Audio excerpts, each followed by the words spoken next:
인베스팅닷컴 기준 검색 순위 상위 기업입니다.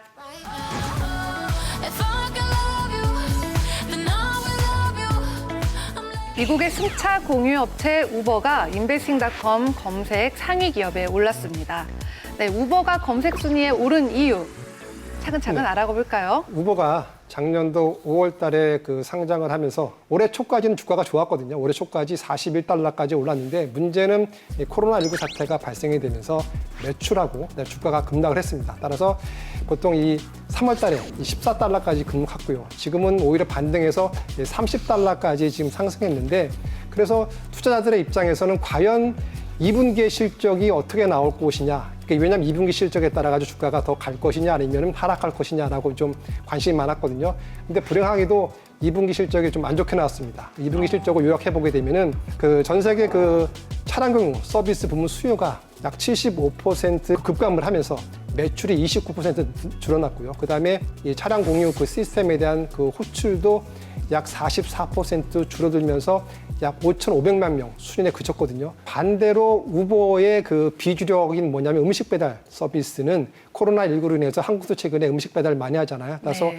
우버 이츠 같은 경우는 2분기 매출이 전년 동기에 비해서 약 103% 더블 이상 증가하면서 일단은 주력 사업보다는 네. 비주력 사업이 많이 증가했고 따라서 많은 투자가들이 우버에 대해서 관심을 보인 게 아닌가 이렇게 생각하고 있습니다. 전 세계에 널리 퍼져 있는 차량 공유 서비스 우버. 네, 더 궁금해지는 것 같습니다. 기업에 대한 설명도 함께 들어볼까요?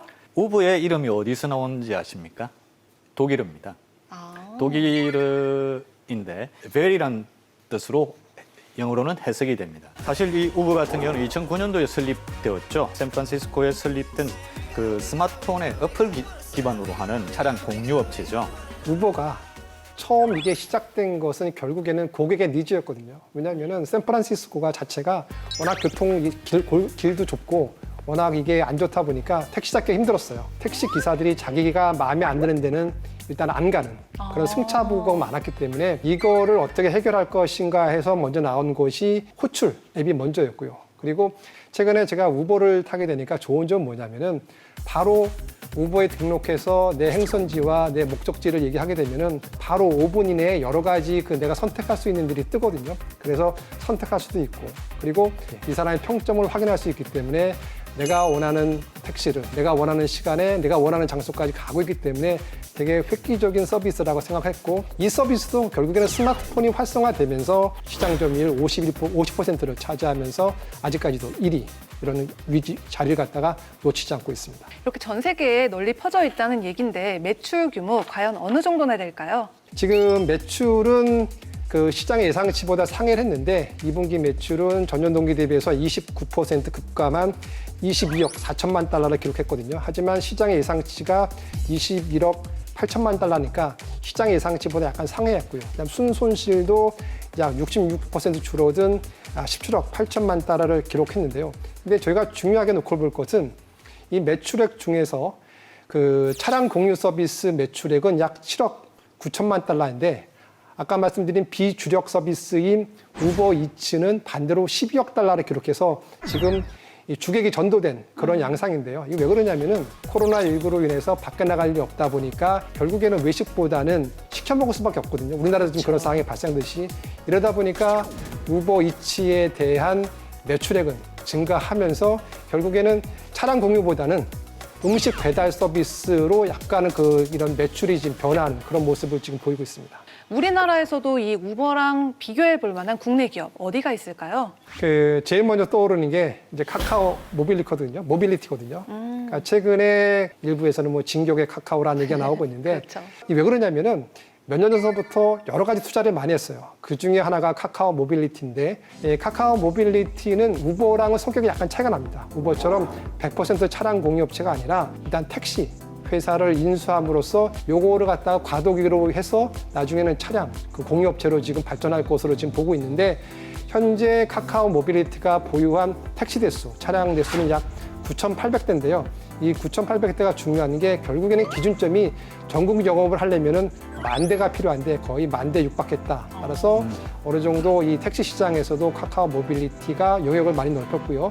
이래서 내년 아니면 늦어도 내후년도에는 이 상장할 때 되면은 다시 한번 곽강을 받지 않을까 이렇게 보고 있습니다. 이런 이슈들 외에도 우버의 리스크 요인 어떤 게 있는지 함께 알아볼까요? 우버 관련 리스크는 규제 리스크라고 보면 되거든요. 그러니까 우버가 먼저 내세운 것은 자기네들은 택시라든지 차량 운송업체가 아니라 어플리케이션 서비스 업체라고 했음에도 불구하고 우리나라라든지 아니면 유럽 정부에서는 이거는 택시 운송업체다라고 하면서 좀 진출에 어려움을 겪었고요. 또 두 번째로 최근에는 미국에서도 규제 리스크가 나오고 있는데 그러니까 예를 들어서 이 우버에 고용된 운전자들은 정식 직원이 아니라 결국에는 하나의 계약 업체거든요. 최근에 그 캘리포니아 법원에서 이것은 문제가 있다. 따라서 정식 직원으로 바꿔라라고 하면서 조건부 긴급 유예를 내렸거든요. 만약에 그래서 이 운전자들을 이 직원으로 고용할 경우에는 막대한 비용이 들거든요. 왜냐하면은 기본급에다가 그다음에 여러 가지 복지 비용, 부리 비용까지 감안하게 되면은 이것이 결국에는 우버의 영업 비용을 늘리고 그 손실이 늘어날 수밖에 없는 그런 악재가 나타날 수밖에 없거든요. 따라서 이러한 규제 리스크가 제가 봤을 때는 우버의 가장 큰 문제가 되지 않을까 이렇게 보고 있습니다. 그럼 앞으로의 전망은 어떻게 보고 계시나요? 일단 단기적인 돌파구는 그 언택 주문화, 우버 이츠에 기대를 걸 수밖에 없죠. 우버 이츠는 음식 배달 업체로 현재 지금 그 포스트메이트를 인수해서 지금 음식 배달 업체의 경쟁력을 좀 강화시키고 있는 상황이죠. 최근에는 에어 우버를 통해서 이 헬기 사업을 지금 추진하고 있거든요. 보통 서울이라든지 아니면 샌프란시스코, 뉴욕 같은 다운타운에서 공항을 갈 때 되게 힘들거든요. 빠른 시간 내에 가기 위해서는 헬리콥터 같은 것이 필요한데 이 우버가 에어 우버를 통해서 이 헬리콥터를 운용할 거를 지금 잡고 있고 이 시장에서는 빠르면 한 2, 3년 내에는 상용화될 수 있을 것으로 좀 내다보고 있습니다. 검색 순위 상위 기업 우버에 대한 김수현의 한 줄 평. 우버야, 결국 배달도 사람이 하는 건 거 알지? 우버이츠 잘 되려면 사람부터 챙겨. 방송 보시면서 우버에 대해서 더 궁금한 점이 있거나 이 기업에 투자해보고 싶다 하시는 분들은요. 카카오톡 채널에서 필살기 해외 투자를 검색하신 후 친구 추가해주세요.